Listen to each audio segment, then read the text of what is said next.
because the board has to manage both these entities and it's the same board, governance is a really important issue when you're thinking about setting up a community foundation, but also on an ongoing basis.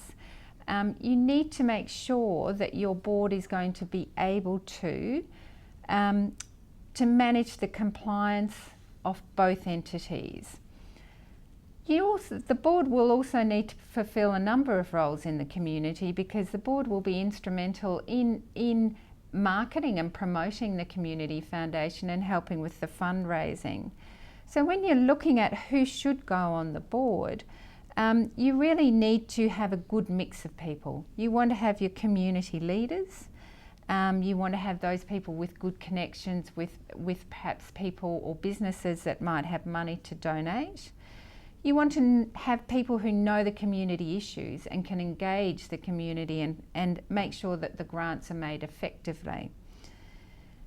You probably want to have someone with some good accounting knowledge on there, and diversity.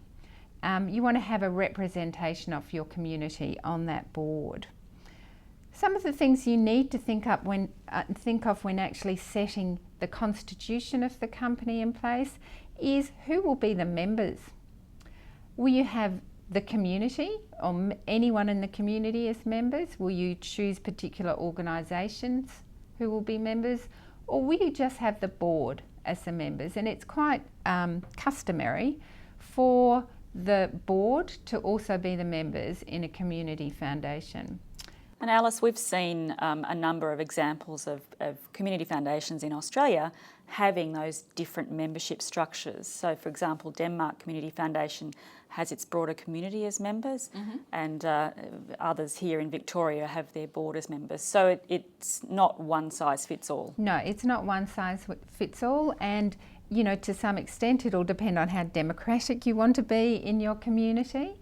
But I think it's really important, even if you just have the board as the members, to then make sure you're being accountable to the community.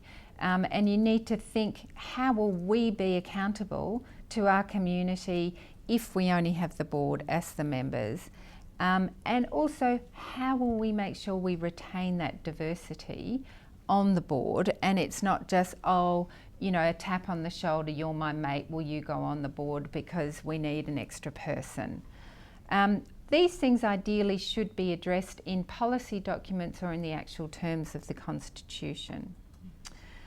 One thing I do want to note in the conversation about governance is that if you are going to have the public ancillary fund, it requires the requirements are that a majority of the people on the board meet the ATO's description of responsible persons.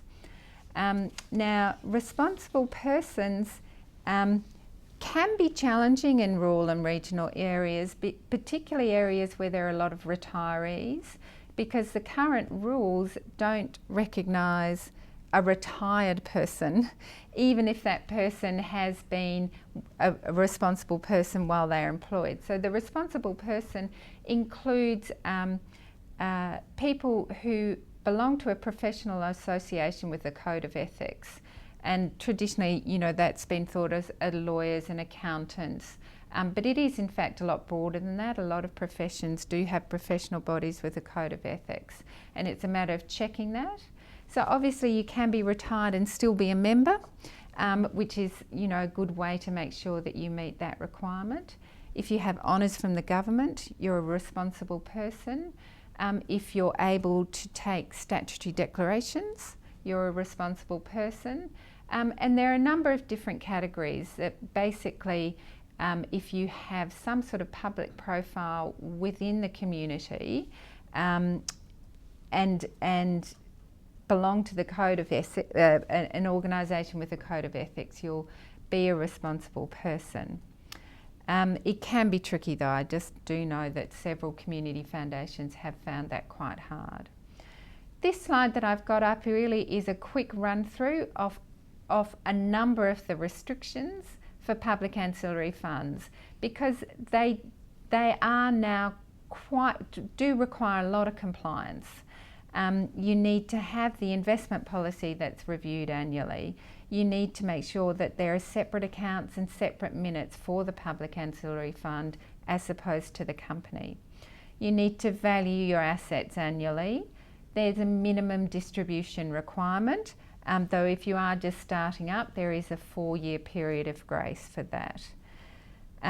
You've got reporting requirements. There are restrictions in relation to how you market and manage named sub-funds that you need to be across in respect to running a public ancillary fund. Probably the one that is hardest in rural and regional areas is the fact that you can only make grants to Item 1 DGRs. I think the complexity comes from managing 2 separate entities that have 2 different types of compliance issues. There are many areas that you need to consider to be compliant with public ancillary funds. So there's areas relating to administration, things like minuting, record keeping, practices around grant making. We are required to obviously keep financial accounts and to have those accounts audited. We are also audited to our compliance with the public ancillary fund guidelines.